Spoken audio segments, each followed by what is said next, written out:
Hello दोस्तों, कैसे हो आप सभी। स्वागत करता हूं आपके अपने YouTube चैनल द एग्जाम में। दोस्तों, आज से हम राजीव प्रकाशन अंशार्ध 2025 और 26 का सेट नंबर 1 कराने जा रहे हैं। और आपका प्रश्न जो होता है दो खंडों में बटा होता है। एक तो खंड अ, यानी कि इसमें सारे के सारे बहुविकल्पी प्रश्न होते हैं और 20 प्रश्न पूछे जाएंगे। प्रत्येक प्रश्न 1 नंबर का होता है। अब खंड ब में आपको वर्णनात्मक प्रश्न पूछे जाते हैं जो लिखित उत्तर दिया जाता है।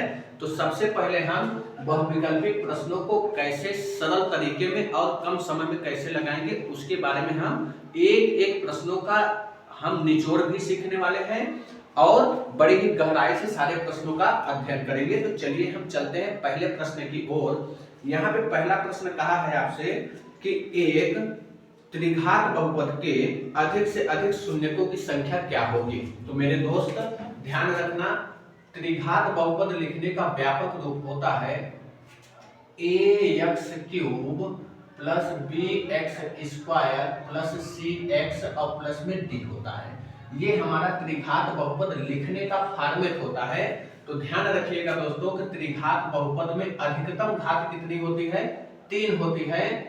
तो बहुपद में अधिकतम घात 3 है तो उसके अधिकतम शून्यक कितने होंगे? 3 होंगे, यानी कि ऑप्शन नंबर बी आपका करेक्ट हो जाएगा। जैसे आपका द्विघात बहुपद होता तो लिखने का format ax² plus bx plus c होता है। तो द्विघात बहुपद में अधिकतम घात कितनी होती है भैया? तो 2 होती है। तो इसमें शून्यक कितने निकलेंगे? तो 2 शून्यक निकलेंगे। इसी तरीके से अगर आपके पास रैखिक बहुपद होता तो रैखिक बहुपद लिखने का फॉर्मेट होता है ax बराबर क्या होगा? ax प्लस में b।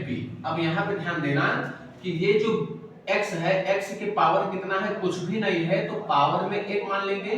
तो अधिकतम घात कितनी हुई? 1 हुई। तो इसका शून्यक कितना निकलेगा? 1 निकलेगा। आई होप कि ये प्रश्न आपको बड़ी ही सरलता से समझ में आया होगा। हमारे पास प्रश्न संख्या सेकंड क्या दिया गया है? बोला है कि संख्या 140 का अभाज्य गुणनखंड क्या होगा। तो हम क्या करेंगे? 140 का फैक्टराइजेशन कर लेंगे। तो इसे हम इकाई अंक पे 0 है तो 2 से काटेंगे, तो 2 से काटेंगे 2 सता 14 और 2 0 0 हो जाएगा। फिर इकाई अंक पे 0 है तो 2 से काटेंगे, तो 2 तिया में 6 और 2 पंचे 10। 35 को हम 5 से विभाजित करेंगे तो 5 सते 35, 7 एक का 7 हो जाएगा। तो हम 140 को लिख सकते हैं 2 × 2 × 5 × 7। कितना लिख सकते हैं? अब यहाँ देखें कि 2 हमारा 2 बार है तो 2 के पावर में 2 लिखेंगे इंटू 5 × 7 हो जाएगा। यही आपका ऑप्शन नंबर क्या हो जाएगा? ऑप्शन नंबर सी करेक्ट हो जाएगा। चलिए प्रश्न संख्या 3 आपका क्या दिया गया है?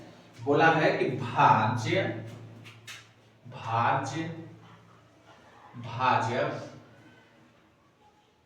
भागफल एवं शेष फल में संबंध पूछा है। शेष फल में संबंध। एक भैया ध्यान देना, आप बड़े ही छोटे क्लास से आप सीखते आए हैं भाग देना। तो भाग देना यानी कि मान लीजिए एक संख्या आपके पास 7 है, आप इसे 2 से भाग देना चाहते हैं तो पहले भाग दीजिए। 2 तिया में 6 बार का घटाएंगे, हमारे पास शेष क्या बचेगा? 1 बचेगा। इतना तो आप करना जानते हैं, ये हमारा होता है शेष। ध्यान दीजिए, जिस संख्या से हम भाग देते हैं उसे हम भाजक कहते हैं। जिस संख्या से भाग देते हैं उसे हम भाजक कहते हैं। और जितनी बार जाता है उसे हम भागफल कहते हैं। उसे हम क्या कहते हैं? भागफल। और जिस संख्या में भाग लगाते हैं उसे हम भाज्य कहते हैं। और जितना शेष बचता है उसे शेष फल कहते हैं। तो ध्यान रखिए, इस भाज्य को हमें प्राप्त करने के लिए हमें क्या करना होता है? ध्यान दीजिए, इस भाजक से इस भागफल में गुणा करना होता है। देखिए 2 और 3 का गुणा करेंगे तो 2 तिया में 6 और शेष फल को जोड़ देंगे तो 2 तिया में 6 और 1 7 हो जाता है। यानी भाजक का गुणा किससे? भागफल से। तो भाज्य बराबर क्या होगा? भाजक गुणा में भागफल और धन में क्या था? शेष फल। धन में क्या? शेष फल हो जाता है। यही आपका भाज्य भाजक भागफल तथा शेषफल में संबंध होता है। तो ऑप्शन नंबर सी आपका इसमें भी करेक्ट होगा। ध्यान रखना, इसी को हम कहते हैं यूक्लिड विभाजन। क्या कहते हैं? यूक्लिड विभाजन प्रमेय का भी कहते हैं। दोस्तों हमारे पास प्रश्न संख्या 4 क्या है? दिया है कि रैखिक समीकरण x प्लस में 2y प्लस में 5 बराबर 0, दूसरा समीकरण माइनस का 3x और प्लस माइनस का 6y और प्लस का 1 बराबर 0 के युग्म का हल है। तो पूछ रहा है कि इन दोनों समीकरण का अध्ययन करिए और दिए गए ऑप्शन के अनुसार हमें युग्मों का हल कैसा होगा यही हमें बताना होगा। तो आइए दोस्तों हम एक चीज यहाँ पर सीखते हैं। हमारे पास ऐसे समीकरण के युग्म ज्ञात करने के लिए हमें 3 कंसेप्ट सीखना जरूरी है। जब तक हम तीनों कंसेप्ट को नहीं जानेंगे तो ऐसे प्रश्नों का उत्तर दे पाना मुश्किल होता है। तो चलिए बड़ी ही आसानी से हम सीखेंगे। मान लेते हैं हमारे पास 2 समीकरण a1x प्लस b1y और प्लस c1 बराबर 0 पहला समीकरण, दूसरा समीकरण a2x प्लस b2y और प्लस c2 बराबर 0 होगा। तो हम पहला शर्त क्या होता है, तो यहाँ पर ध्यान रखने वाली ये बात है, x का गुणांक a1 है, y का गुणांक b1 है और c1 हमारा अचर पद होता है। x का गुणांक यहाँ पर a2 है, y का गुणांक b2 है और c2 हमारा अचर पद है। तो ध्यान रखिए भैया कि पहला शर्त क्या होता है कि यदि a1 बटा में a2 बराबर नहीं होगा किसके? b1 बटा b2 के, तो यहाँ पर दोस्तों हमारा प्रतिच्छेदी रेखा बनता है। क्या बनता है? प्रतिच्छेदी रेखा बनता है। प्रतिच्छेदी रेखा मतलब कि एक पहले समीकरण के अनुसार एक रेखा होगी और एक दूसरे समीकरण के अनुसार एक रेखा होगी।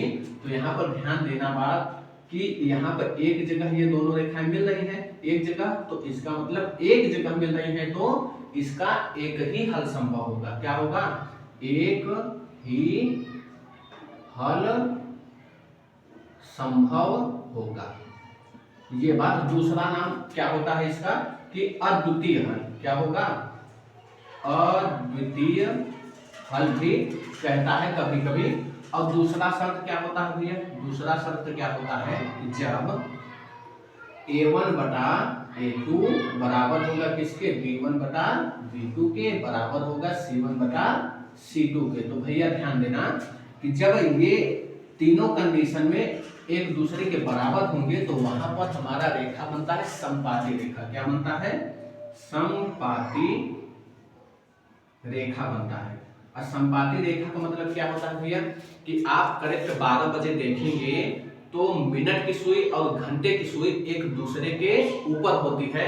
तो यहाँ पे हम कह सकते हैं कि पहले समीकरण से एक रेखा और दूसरे समीकरण से भी एक रेखा जो आपस में एक दूसरे के ऊपर होंगी। तो एक दूसरे के ऊपर होना मतलब क्या है भैया कि ये देखिए अनंत बिंदुओं पर क्या करेंगी? मिलेंगी। जब अनंत बिंदुओं पर मिलेंगी तो यहाँ पर क्या हो जाएगा? इसके अपरिमित रूप से अनेक हल हो जाएंगे। क्या हो जाएंगे? अपरिमित रूप से अनेक हल हो जाएंगे। अनेक हल संभव है, अनेक हल होंगे। तीसरा कंसेप्ट क्या होता है? तीसरा कंसेप्ट ये होता है कि a1 बटा में a2 बराबर b1 बटा b2 डज नॉट इक्वल, यानी कि c1 बटा c2। कहने का मतलब ये है कि a1 बटा a2 बराबर होगा b1 बटे b2 के, लेकिन c1 बटे c2 के बराबर नहीं होगा। तो यहाँ पर कैसा रेखा बनता है? तो यहाँ पर रेखा बनता है समांतर रेखा। क्या बनती है भैया? समांतर रेखा बनती है। समांतर रेखा का मतलब क्या होता है? आपने रेल की पटरियां दोनों देखी है, एक दूसरे की क्या होती है? समांतर होती है। मतलब कह सकते हैं कि एक पहले समीकरण से एक रेखा, एक दूसरे समीकरण से एक रेखा, ये दोनों एक दूसरे से कभी मिलेंगी? कभी नहीं मिलेंगी। चाहे जितनी दूर आप बढ़ा दीजिए कभी नहीं मिलेंगी। तो जब कहीं नहीं मिलेंगी तो इसके एक भी हल संभव नहीं होंगे। कभी नहीं मिलेंगे तो मतलब एक भी हल संभव नहीं होगा। एक भी हल संभव नहीं होगा। एक भी हल संभव नहीं होगा। तो आइए दोस्तों, अब ये तीनों कंसेप्ट उम्मीद करते हैं कि आपको काफी अच्छे से समझ में आया होगा। इसी तीनों कंसेप्ट के अनुसार हम इस प्रश्न का उत्तर देंगे। तो यहाँ पर ध्यान दीजिएगा, यहाँ पर देखिए x का गुणांक a1 था, तो यहाँ पे x का गुणांक कुछ नहीं है, तो हम यहाँ पर 1 मान लेंगे। तो अब हम इस कंडीशन से हम बनाएंगे, तो a1 बटा a2, a1 बटा a2 यानी a1 के स्थान पर क्या है 1 है, a2 के स्थान पर माइनस का 3 है, बराबर करेंगे b1 बटा b2 यानी 2 बटे माइनस का 3 बराबर c1 बटा c2 यानी 5 बटा में 1 होगा। कट रहा है, काटिए, 2 1 का 2 और यहाँ पे 6 है दोस्तों, ध्यान दीजिएगा माइनस का 6 है, तो 2 दिया में 6 हो जाएगा।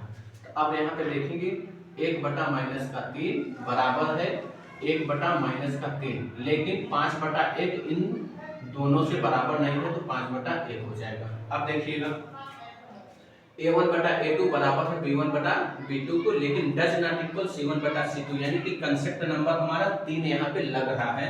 अब 3 लग रहा है तो हमारा क्या होगा, समांतर रेखा होगा, और समांतर रेखा एक भी हल संभव नहीं होता। तो यहाँ पर हम कह सकते हैं कि एक भी हल संभव नहीं होगा। ऑप्शन दिया है अद्वितीय, 2 अपरिमित रूप से अनेक हल, तो इन तीनों में से तो कोई नहीं होगा, उपर्युक्त में से कोई नहीं। ऑप्शन नंबर डी इसका करेक्ट आंसर हो जाएगा।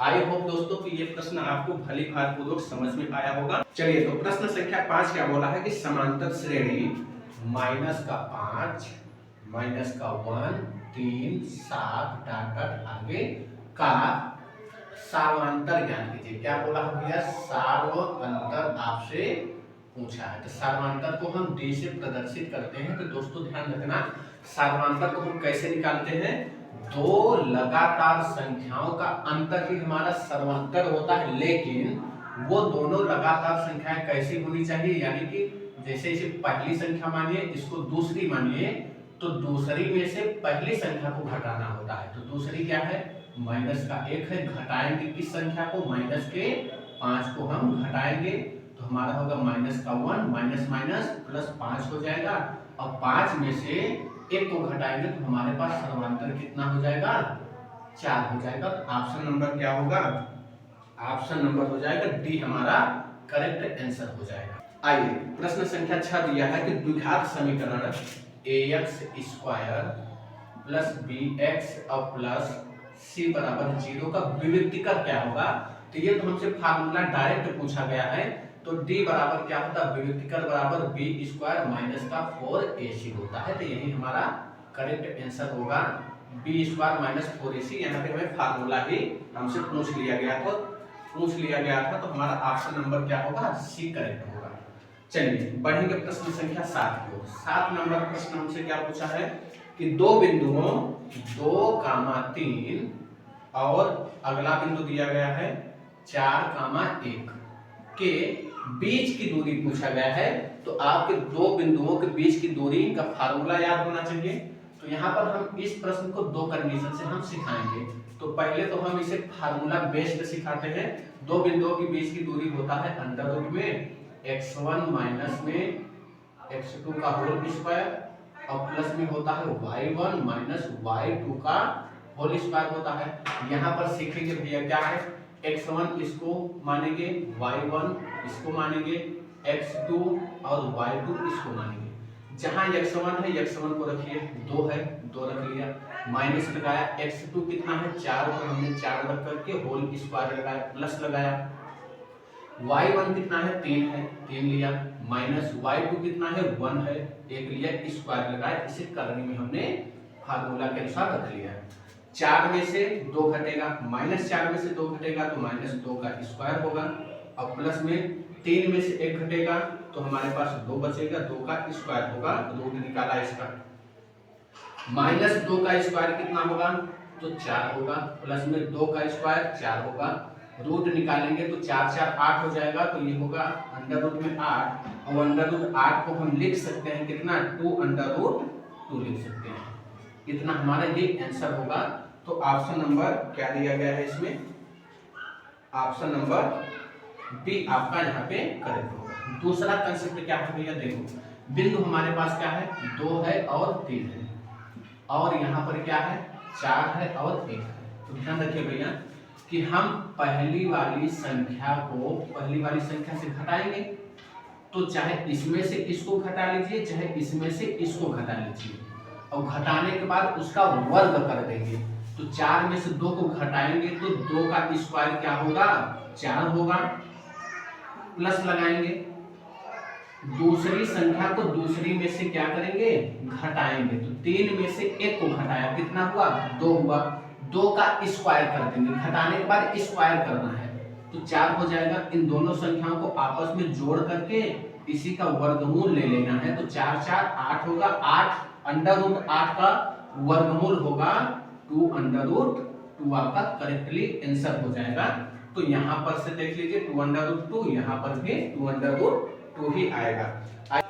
चलिए भैया प्रश्न संख्या 8 दिया गया है कि द्विघात समीकरण 3x स्क्वायर माइनस में 12x प्लस में m बराबर में 0 का मूल बराबर है, तो m का मान ज्ञात करना है। तो मूल जब बराबर होता है भैया तो विभक्तिकर क्या होगा, 0 होगा, तो d बराबर यहाँ पर क्या हो जाएगा, 0। मूल बराबर होने की स्थिति में विभक्तिकर 0 हो जाएगा, तो विभक्तिकर बराबर क्या होता है, d बराबर b स्क्वायर माइनस 4ac होता है, ये हमारा विभक्तिकर का फार्मूला होता है। और d का मान हमें यहाँ पर मूल बराबर होने की स्थिति में हमारा 0 हो जाएगा। अब यहाँ देखेंगे b क्या है, तो इस समीकरण में हमारा b क्या है, माइनस का 12, तो हम माइनस का 12 यहाँ पे रखेंगे, और माइनस का 4, a का मतलब क्या है, 3 रखेंगे, c के स्थान पर क्या है, m है, इसी को हल कर लेंगे। माइनस 12 का स्क्वायर क्या होगा, 144 होगा, और माइनस में 4 दिया में 12 m हो जाएगा। इसे हम इधर लाएंगे तो हमारा प्लस में है तो नेगेटिव में 144 हो जाएगा, बराबर माइनस 12 m होगा, और 12 वर्ग में 144, तो m बराबर क्या हो जाएगा, 12 हमारा करेक्ट आंसर हो जाएगा। तो ऑप्शन नंबर डी हमारा सही होगा प्रश्न। चलिए 9 नंबर प्रश्न क्या बोल रहा है भैया, 9 नंबर प्रश्न बोल रहा है कि एक समबाहु त्रिभुज है, एक हमारे पास समबाहु त्रिभुज है जो नाम दिया गया है ABC, समबाहु त्रिभुज है, नाम क्या है भैया, A है, B है और C है, जिसकी भुजाएं 2a है, समबाहु त्रिभुज है भैया, तो जायज सी बात है कि तीनों भुजाएं क्या है, बराबर है। तो भुजा हमारी 2a दिया गया है, तो हमारी तीनों भुजाएं क्या होंगी, 2a के बराबर होंगी, यहां से यहां तक, यानी हम कह सकते हैं कि AB बराबर 2a, AC बराबर 2a और CB बराबर 2a है। तो कहा है कि प्रत्येक शीर्ष की लंबाई क्या होगी। अब भैया देखो, हम जानते हैं कि त्रिभुज के 3 शीर्ष बिंदु होते हैं, यहाँ पे A हमारा एक शीर्ष बिंदु है, C एक हमारा शीर्ष बिंदु है और B हमारा शीर्ष बिंदु है। अगर हम बिंदु C से, यानी शीर्ष बिंदु यहाँ हम C से देखें और C से उसके सामने वाले भुजा AB पर क्या करें, एक लंब डाल दें, एक क्या करें, लंब डाल दें, यही तो हमारा क्या होगा, लंबाई होगा, यानी यही हमारा लंब हो जाएगा। अगर ध्यान रखें आप चाहे जहां से एक ही का मान निकाल लीजिए, C A का अगर निकालेंगे तो हम यहाँ बिंदु से यहाँ B और C पर क्या करेंगे, एक लंब डालेंगे ऐसी, और ये तीनों लंबाइयां आपस में बराबर होंगी, तीनों शीर्ष बिंदु से लंब डाला गया है तो तीनों लंबाई बराबर होंगी। तो भैया देखो, ये जो है C से हमने AB पर क्या किया, लंब डाला, तो ये हमारा 90 डिग्री पर काटेगा, इधर हमारा 90 डिग्री होगा। तो अब ध्यान दीजिए यहाँ पे एक और बिंदु E मान लीजिए, हमारे पास क्या है E, तो हमसे C और E की लंबाई पूछा है, तो ये हमारा क्या बन रहा है, समकोण त्रिभुज बनेगा। तो समकोण त्रिभुज में हम पाइथागोरस प्रमेय यूज कर सकते हैं। पाइथागोरस प्रमेय क्या होता है, कर्ण का स्क्वायर बराबर लंब का स्क्वायर और प्लस आधार का स्क्वायर होता है। तो यहाँ पे कर्ण मतलब क्या, 90 डिग्री सामने वाली भुजा, यानी यहाँ पे कह सकते हैं 2a का होल स्क्वायर और बराबर लंब हमारा यही है, लंब क्या है, C और E, तो हम यहाँ पे C और E रख लेते हैं, और प्लस आधार क्या है, आधार देखिए भैया, जब यहाँ पर देखेंगे ये पूरी भुजा हमारा 2a है और एक लंब हमने डाला, तो ये भुजा आपस में 2 बराबर हिस्सों में बट जाती है, तो a ये हो जाएगा, a ये हो जाएगा, तो आधार हमारे पास क्या है, a है, तो a का स्क्वायर हो जाएगा, इधर 2 a का स्क्वायर करेंगे तो 4a स्क्वायर होगा, a स्क्वायर करेंगे और ये प्लस में इधर आएगा तो माइनस का a स्क्वायर होगा बराबर c e का होल स्क्वायर बनेगा। a स्क्वायर कॉमन ले लेंगे, a स्क्वायर कॉमन लेंगे तो हमारे पास बचेगा 4 माइनस में 1 और बराबर c और e का होल स्क्वायर बनेगा। यहाँ पर देखिए 4 में से 1 घटेगा तो 3 बचेगा और इधर a स्क्वायर है ही और बराबर c और e का होल स्क्वायर। स्क्वायर हटाएंगे तो यहाँ वर्गमूल लगेगा, वर्ग करने लग जाएगा तो a स्क्वायर गुणा में 3 हो जाएगा और बराबर c और e हटे रहेगा यहाँ पे। और c e का मान निकालेंगे, c e का मान तो a स्क्वायर का वर्गमूल निकलेगा तो a हो जाएगा अंडर रूट में 3। हमारा यही करेक्ट आंसर होगा, यानी कि हमारा प्रत्येक शीर्ष लंब की लंबाई क्या होगा a अंडर रूट 3 हो जाएगा। तो ऑप्शन नंबर करेक्ट होगा, सी हमारा यहाँ से करेक्ट हो जाएगा।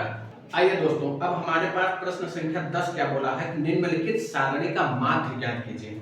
तो यहाँ पे दोस्तों ध्यान दीजिएगा कि वर्ग अंतराल में हमारा एक और यहाँ 5 दिया था, तो यहाँ 5 नहीं होगा बल्कि यहाँ पर 3 ही होगा। तो हम यहाँ पे 3 ऑलरेडी लिख दिए हैं। देखिए अब यहाँ पे हमारे पास वर्ग अंतराल दिया गया है और बारंबारता दिया गया है, तो हमें माध्य पूछा है। तो माध्य के लिए हमें वर्ग चिन्ह कहिए या मध्यमान कहिए जिसे x से दिखाते हैं, और बारंबारता और वर्ग चिन्ह का गुणा हमको चाहिए होता है। तो चलिए हमारा बारंबारता प्रश्न दिया है, 3 दिया है, 2 दिया है, 4 दिया है, 2 दिया है और 3 दिया गया है। यहाँ पे हमारा योग होता है, तो योग हमारा हो जाए सिग्मा f मान लेते हैं। सिग्मा सिग्मा मतलब समेशन, यानी जोड़ करके इस बारंबारता का योग लिखेंगे तो हमारे पास होगा 3 2 5 5 4 9 9 2 11 11 और 3 14 हो जाएगा। अब यहाँ पे हम वर्ग चिन्ह या मध्यमान को कैसे निकालेंगे, तो हम करेंगे क्या, बारंबारता का ये जो दिया गया है यहाँ पे वर्ग अंतराल का 1 और 3 इन दोनों संख्याओं को जोड़ेंगे और 2 से भाग दे देंगे। तो 3 और 1 को जोड़ा कितना हुआ 4, 4 को आधा करेंगे कितना होगा 2 होगा। अब 5 को 3 में जोड़ेंगे तो 5 और 3 8, 8 का आधा 4 होता है। 7 और 5 12, 12 का आधा 6 होता है। 9 और 7 कितना होता है 16, और 16 को आधा करेंगे तो कितना होगा 8 होगा। 11 और 9 को जोड़ेंगे तो 11 और 9 कितना हो जाएगा 20 हो जाएगा, और 20 का आधा होता है 10। इतनी बातें आपको समझ में आई होंगी। अब हमें f गुणा में x चाहिए, तो बारंबारता को f से दिखाते हैं, वर्ग चिन्ह या मध्यमान कहें तो x से दिखाते हैं। इन दोनों का आपस में गुणा करिए, 3 दूना 6 हो जाएगा, 2 चौक 8 हो जाएगा, 4 छंग 24 हो जाएगा, 2 8 16 हो जाएगा और 3 धम्मा 30 हो जाएगा। अब यहाँ पर हम क्या करेंगे, इस fx को हम जोड़ेंगे, क्योंकि फार्मूला हमारा माध्य बराबर बनता है सिग्मा fx, यानी f गुणा में x की गई संख्याओं का योग हमें चाहिए, और सिग्मा f मतलब कि योग किया हुआ बारंबारता हमको चाहिए होता है। तो यहाँ पर देखेंगे 6 4 10, 10 8 18, 18 और 6 24 होता है, 4 हो गया, हासिल लगा 2, 2 3 5, 5 1 6, 6 2 8 हो जाएगा। तो ये हमारा हो जाएगा, ये योग हमारा हो जाएगा सिग्मा fx। तो यहाँ पर ध्यान रखिएगा, हमारे पास फार्मूला होता है माध्य बराबर सिग्मा f इंटू एक्स बटे सिग्मा f। तो हमारा f इंटू एक्स क्या है 84 है और बटे 14, और 14 से भाग देंगे, 14 छंग 84, हमारा माध्य कितना निकल के आ जाएगा 6 आ जाएगा। तो ऑप्शन नंबर यहाँ पे डी हमारा करेक्ट हो जाएगा। संख्या 11 हमसे क्या बोला है दोस्तों, बोला है कि साइन 27 अंश और बटे काश 63 अंश का मान क्या होगा। तो दोस्तों ध्यान रखिएगा, यह त्रिकोणमिति का प्रश्न है। तो एक तो हम डायरेक्टली आपको उत्तर बता देंगे और एक हल करके सिखाएंगे कि कैसे बनेगा। देखिए दोस्तों, ये इस साइन 27 को या तो 90 डिग्री से तोड़ लीजिए, या तो काश 63 अंश को 90 डिग्री से तोड़ लीजिए। दो में से किसी एक को ही हमें तोड़ना होता है। तो चलिए हम पहले वाले को तोड़ लेते हैं। यहाँ पे साइन 90 माइनस में अगर हम 63 करते हैं, 90 अंश में से 63 को घटा दें तो हमारे पास साइन 27 अंश बचेगा, और जबकि नीचे हमारा क्या है काश 63 अंश है ही, एज इट इज, इसे ऐसे ही रखने दीजिए। अब ध्यान रखिएगा, कि साइन 90 अंश में से कोई संख्या तोड़ी जाती है तो ये चेंज हो जाता है काश में, तो हम इसे लिख सकते हैं काश क्या हो जाएगा 63 अंश, काश 63 अंश। अब बटे यहाँ पर भी हमारा काश 63 अंश है भी। अब काश 63 से काश 63 अंश एक बार में कट जाएगा तो इसका उत्तर 1 आएगा। और दूसरा तरीका क्या है, दूसरा तरीका ये है दोस्तों कि इन दोनों संख्याओं का यदि योग करें तो 90 डिग्री बन जाए तो समझ लीजिए क्या होगा, ये पूरक कोण बनता है। क्या बनता है, पूरक कोण बन जाए अगर, तो ये हमेशा एक उत्तर आएगा इसका, आप ध्यान रखिएगा। चलिए ऑप्शन नंबर क्या होगा, ए नंबर इसका 11 का ए सही होगा। चलिए दोस्तों प्रश्न संख्या 12 दिया गया है कि काश ए बराबर अंडर रूट में 3/2 तो साइन 2a का मान ज्ञात करना है। दोस्तों इस प्रश्न को तो आप दो तरीके से बना सकते हैं, एक तो पाइथागोरस प्रमेय का यूज करके, और या तो फिर आप इसका डायरेक्टली मान चुन करके लगा सकते हैं, और या तो फिर आप इसे सर्वसमीका से भी लगा सकते हैं। तो चलिए हम सबसे पहले इसका सबसे सरल तरीका क्या होता है उसको देखेंगे। दोस्तों ध्यान दीजिए, काश ए बराबर अंडर रूट 3/2 दिया गया है, तो इतना ध्यान रखिए कि काश के किस मान के लिए अंडर रूट 3/2 होता है। तो यहाँ पर ध्यान रखने वाली बात यह है कि अंडर रूट 3/2 किस मान के लिए होगा, तो आप कहेंगे सर जी काश 30 अंश के मान के लिए होता है। तो यहाँ पर हम लिख सकते हैं काश ए बराबर काश 30 अंश। काश 30 अंश का मान क्या होता है, अंडर रूट 3/a होता है। काश से काश कैंसिल हो जाएगा तो ए बराबर क्या होगा 30 अंश आ जाएगा। यहाँ पे ध्यान रखिएगा, यहाँ पर हम ए के स्थान पर क्या रखेंगे 30 अंश। ए का मान हमें मिल गया 30 अंश, हम लिख सकते हैं साइन 2 × 30, तो हमारा हो जाएगा साइन 30 दूना 60 अंश। और साइन 60 अंश का मान क्या होता है, अंडर रूट 3/2 होता है। यही हमारा क्या हो जाएगा, करेक्ट उत्तर हो जाएगा। तो ऑप्शन नंबर डी हमारा क्या होगा, करेक्ट होगा। प्रश्न संख्या 13 हमारा दिया गया है, त्रिकोणमिति से ही 1 प्लस में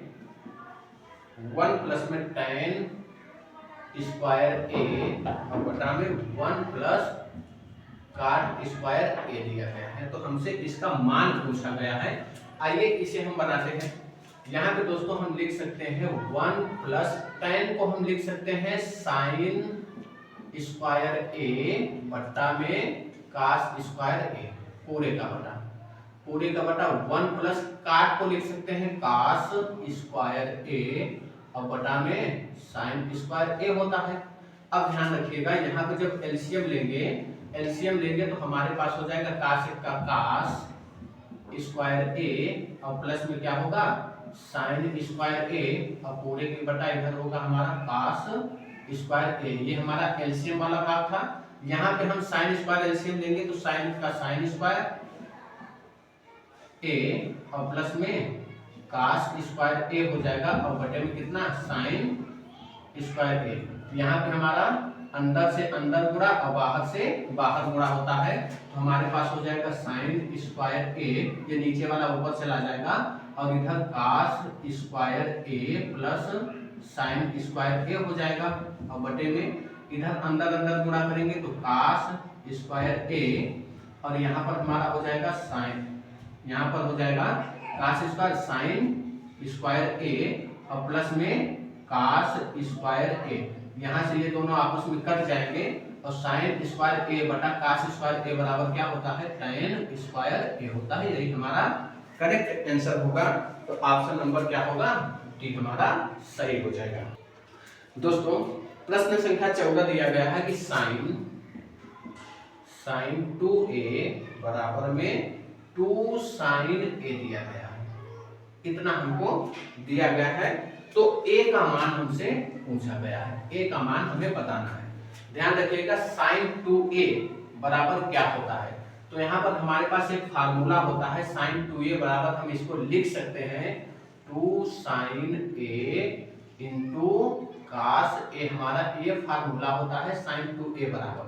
और यहाँ पर हमारा बराबर में साइन 2 साइन a दिया गया है, ये साइन a से 2 साइन a कैंसिल हो जाएगा एक बार में, तो हमारे पास बचा cos a बराबर में 1 और cos a बराबर 1 दिया गया है, तो काश के किस मान के लिए हम इसे 1 लिख सकते हैं? तो यहाँ पर हमारा होता है काश a बराबर, हम काश 0 अंश का मान हमारा क्या होता है? 1 होता है। यहाँ काश से काश कैंसिल हो जाएगा और a बराबर हमारा क्या हो जाएगा? 0 अंश हो जाएगा, जो आपसे पूछा गया था। तो ऑप्शन नंबर 14 का ए करेक्ट होगा। प्रश्न संख्या 15 हमारा दिया गया है कि 22 सेंटीमीटर परिधि वाले एक वृत्त के चतुर्थांश का क्षेत्रफल क्या होगा? हमारा एक 22 सेंटीमीटर का एक वृत्त है, एक 22 सेंटीमीटर का परिधि वाला एक वृत्त है। तो हमारे पास एक 22 सेंटीमीटर का परिधि वाला एक वृत्त है, तो हमारे पास चतुर्थांश का क्षेत्रफल पूछा है। इस वृत्त के चतुर्थांश का क्षेत्रफल पूछा है। तो ध्यान दीजिएगा, चतुर्थांश मतलब कि इसे अगर हम 4 भागों में बांट दे तो एक भाग का क्षेत्रफल पूछा है, एक भाग का क्षेत्रफल। तो अब ये 4 भागों में बटा था, तो हमसे एक भाग का क्षेत्रफल पूछा है। तो आइए हम पहले वृत्त का परिधि क्या होता है भैया? 2 पाई r बराबर होता है वृत्त के परिधि के बराबर। अब वृत्त का परिधि हमारा कितना दिया है? 22 सेंटीमीटर दिया गया था।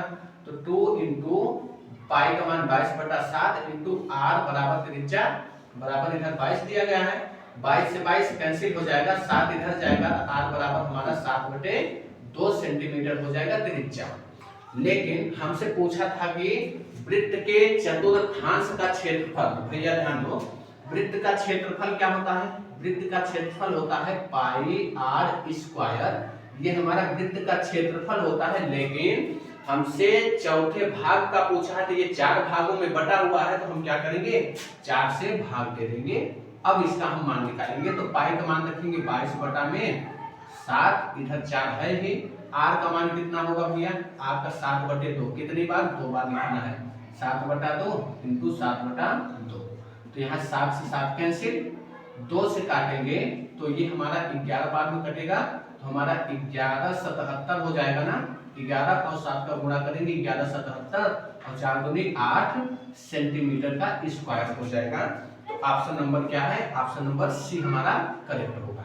दोस्तों, प्रश्न संख्या 16 बहुत ही शानदार प्रश्न दिया गया है। बोला है कि कैप्सूल संयोजन क्या है? कैप्सूल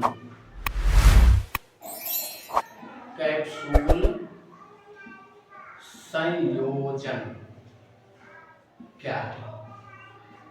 दोस्तों ध्यान रखिएगा, कैप्सूल संयोजन जो होता है, आपने एक कैप्सूल की गोली देखे होंगे, दवा के रूप में यूज की जाती है। तो यहाँ पर देखेंगे कि कैप्सूल बनता कैसे है। तो ध्यान रखना कि कैप्सूल भैया ऐसे बनेगा कि उसमें एक इस तरीके का देखेंगे, कभी कभी देखेंगे कि कैप्सूल में 2 कैप लगी होती है। कैप, एक ऊपर भी कैप लगा होता है और एक नीचे, यानी मैं कह सकता हूँ ये ऐसा होता है कैप्सूल। आप दवा के रूप में देखे होंगे इस तरीके का, ऐसा होता है। तो यहाँ पर देखेंगे कि ये भैया क्या होता है? ये अर्धवृत्त होता है। क्या होता है? अर्धवृत्त के जैसा होता है। आधा वृत्त इधर, आधा वृत्त यहाँ। तो ये चीजें जो बनी, ये वाला चीज, ये जो बनता है, ये तो हमारा बेलन हुआ। क्या हुआ भैया? ये तो हमारा क्या हो जाता है? बेलन। ये बेलन हो जाता है इस तरीके का। तो हम यहाँ पर कह सकते हैं कि जो कैप्सूल संयोजन होता है, एक बेलन का यूज होता है, एक बेलन का, और प्लस में 2 अर्धवृत्त होता है। नीचे वाला क्या है भैया? नीचे वाला अर्धवृत्त होता है यहाँ पे। तो हमारे पास 2 अर्धवृत्त हो जाते हैं। यही हमारा कैप्सूल संयोजन होता है। तो हमसे जब भी पूछेगा कैप्सूल संयोजन क्या है, तो हम कहेंगे एक बेलन का यूज होता है और 2 अर्धवृत्त का यूज करके हमें क्या बनाना होता है? कैप्सूल संयोजन को बनाना होता है। चलिए समझ गए होंगे दोस्तों। अब हम बढ़ेंगे प्रश्न संख्या 17 की ओर। 17 नंबर प्रश्न क्या बोला है? दिया गया है कि यदि कुछ आंकड़ों का माध्य, माध्य कितना दिया गया है भैया? माध्य आपको दिया गया है 32 और बहुलक दिया है, बहुलक दिया है आपका 35। तो माध्यक ज्ञात कीजिए। माध्यक आपसे पूछा है, माध्यक आपसे पूछा है। भैया देखो, जब भी आपको ये तीनों चीजें दी रही हो, यानी माध्यक, बहुलक और माध्य, में से किसी दो का पता हो तो एक चीज तो आसानी से निकलेगा, लेकिन उसके लिए एक फार्मूला आपको याद होना चाहिए। तो हमारा एक फार्मूला होता है बहुलक बराबर होता है तीन माध्यक और माइनस का 2 माध्य होता है। इस फार्मूले का यूज करिए और फटाक से उत्तर दे दीजिए। तो बहुलक कितना दिया गया है 35 और बराबर 3 माध्यक हमसे पूछा है, माध्यक को एज इट इज जैसे रहने दीजिए और माइनस में 2 इंटू माध्य कितना दिया गया है 32। यहाँ पर हमारे पास 35 है, अब 32 गुना 64 माइनस में है, इधर आएगा तो प्लस का हो जाएगा 64 और बराबर 3 माध्यक हो जाएगा। और 64 और 35 हो जाएगा 99 जोड़ेंगे तो बराबर हमारे पास हो जाएगा 3 माध्यक हो जाएगा। 3 से काटेंगे तो ये हमारा 3 त्रिक का 9, 3 त्रिक का 9 यानी माध्यक बराबर कितना हो जाएगा 33 हमारा क्या हो जाएगा माध्यक आ जाएगा। तो ऑप्शन नंबर डी हमारा करेक्ट हो जाएगा। प्रश्न संख्या 18 हमारे पास दिया गया है। तो भैया देखो आपसे बहुलक पूछा है, बहुलक वर्ग पूछा है आपसे। बहुलक वर्ग कैसे निकालेंगे भैया देखो, सब बार का ऊपर ध्यान दीजिए, सबसे ज्यादा बार कौन लिखा गया है, सबसे ज्यादा बार क्या लिखा गया 19, यानी 19 वाली संख्या यानी 15 से 20 वाली संख्या कितनी बार लिखी गई है 19 बार। तो बहुलक क्या होता है सबसे अधिक बार लिखी गई संख्या हमारा बहुलक होता है। यहाँ बहुलक वर्ग पूछा था तो हमारा क्या हो जाएगा 15 से 20 करेक्ट उत्तर हो जाएगा। दोस्तों हमारा प्रश्न संख्या 19 दिया गया है कि दो पासों को एक साथ उछालने पर दोनों पासों को प्राप्त संख्याओं का योगफल की प्रायिकता क्या होगी। दोस्तों 19 नंबर प्रश्न दिया गया प्रायिकता से। तो ध्यान रखिएगा आपने काफी लूडो खेली है, लूडो खेली है तो आप अगर एक पासे से खेलते हैं तो अधिकतम संभावित मानों की संख्या क्या होती है, एक पासे को एक बार उछालेंगे तो अधिकतम कितनी संभावित मान हो सकती है, तो 1 2 3 4 5 6 हो सकती है। लेकिन यहाँ पे दो पासों को उछाला जाता है तो जब एक पासे को उछालते हैं तो अधिकतम संभावित मान 6 हो सकता है। लेकिन अगर दो पासों को आप उछालते हैं एक साथ में तो अधिकतम परिणाम हो सकते हैं 36 बार। कैसे होंगे आइए समझते हैं। अगर मेरे पास दो पासे हैं, एक है दो है, अगर मान लीजिए कि हम इन दोनों पासों को उछालते हैं तो मान लीजिए कि जरूरी थोड़ी है कि इसमें जो आएगा, मान लीजिए इसमें एक आया तो जरूरी नहीं है कि इसके साथ एक आएगा, हो सकता हो एक के अलावा एक भी आ सकता है, 2 आ सकता है, 3 आ सकता है, 4 आ सकता है, 5 आ सकता है, 6 भी आ सकता है। लेकिन यहाँ पर देखिए कि हम बनाते हैं 36 कैसे बनेगा समझिएगा। एक के साथ हो सकता है एक आए, या फिर एक के साथ 2 भी आ सकता है, या फिर एक के साथ 3 आ सकता है, या फिर एक के साथ 4 आ सकता है, एक के साथ 5 आ सकता है और एक के साथ 6 आ सकता है। मान लीजिए दूसरा अगर उछाला गया तो 2 के साथ हो सकता है, जरूरी नहीं है कि एक ही इसमें आया होगा, 2 आ सकता है तो 2 के साथ 1 आ सकता है और 2 के साथ 2 आ सकता है, 2 के साथ 3 आ सकता है, 2 के साथ 4 आ सकता है और 2 के साथ 5 आ सकता है, 2 के साथ 6 आ सकता है। जरूरी नहीं है कि 2 ही आए, 3 आ सकता है, 3 के साथ 1 आ सकता है, 3 के साथ 2 आ सकता है, 3 के साथ 3 आ सकता है, 3 के साथ 4 आ सकता है, 3 के साथ 5 आ सकता है, 3 के साथ 6 आ सकता है। और यहाँ पर जरूरी थोड़ी है कि 3 ही आएगा, 4 हो सकता है, 4 के साथ 1 आएगा, 4 के साथ 2 आएगा, 4 के साथ 5 आएगा, 4 के साथ 6 आएगा, 4 के साथ 7 आएगा, सॉरी 7 कहाँ से आएगा, 1 2 यहाँ पे 3 आ सकता है, यहाँ 4, यहाँ 5 और यहाँ 6 आ सकता है। 5 के साथ 1 आ सकता है, 5 के साथ 2 आ सकता है, 5 के साथ 3 आ सकता है, 5 के साथ 4 आ सकता है, 5 के साथ 5 आ सकता है, 5 के साथ 6 आ सकता है। इसी तरीके से 6 के साथ 1 आ सकता है, 6 के साथ 2 आ सकता है और 6 के साथ 3 आ सकता है, 6 के साथ 4 आ सकता है, 6 के साथ 5 आ सकता है, 6 के साथ 6 आ सकता है। तो हमसे दोस्तों ध्यान दीजिए 1 2 3 4 5 6, 1 2 3 4 5 6, 6 के 36 बार हमारे पास कुल संभावित मान हो सकते हैं। लेकिन हमसे पूछा था कि योगफल 10 होने की प्रायिकता। तो ध्यान दीजिए भैया, प्रायिकता बराबर क्या होता है भैया, प्रायिकता बराबर क्या होता है, यानी हमें पीई दिखाना हो, पीई से हम संकेत करते हैं, तो हमारे पास प्रायिकता क्या होती है, संभावित कुल संभावित परिणामों की संख्या, कुल संभावित परिणाम, और नीचे होता है कुल संभावित परिणाम और अनुकूल परिणामों की संख्या। अनुकूल मतलब क्या, आने की प्रायिकता क्या हो सकती है, अनुकूल परिणामों की संख्या, परिणामों की संख्या होती है। भैया देखो हमारे पास ये कहा था कि योगफल 10 होने की प्रायिकता, तो देखो पहले इन 36 संख्याओं में से कहां कहां हमारे पास योग बन रहा है 10। तो यहाँ पर देखिएगा 6 4 10 बन रहा है, 5 5 10 बन रहा है और 6 4 10 बन रहा है। इसके अलावा आपके पास कोई अदर संख्या नहीं है जिनका दो संख्याओं का योग किया जाए तो 10 बनेगा। यानी अनुकूल परिणाम कितना है, 1 2 3, तो हमारे पास अनुकूल परिणाम 3 और कुल संभावित परिणाम कितने थे, तो 36 थे। तो यहाँ पे 3 1 का 3 और 12 तिया में 36, यानी कि हमारे पास प्रायिकता कितना हो जाएगा, 1/12 हो जाएगा। तो ऑप्शन नंबर ए आपका क्या होगा, 19 का करेक्ट होगा। आई होप दोस्तों कि ये बातें आपको समझ में आई होंगी। 20 नंबर प्रश्न को हम देख लेते हैं। 20 नंबर प्रश्न क्या है, कहा है कि एक पासे को एक बार फेंकने पर सम संख्या आने की प्रायिकता क्या होगी।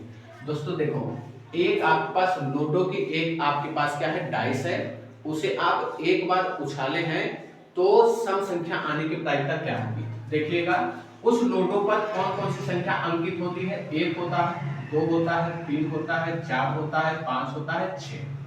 तो सम संख्या आने की प्रायिकता ध्यान दीजिए कि पीई बराबर कितना भैया, देखो अगर हम पासे को उछालेंगे तो संभावित परिणाम कितना होगा, 6 परिणाम होगा।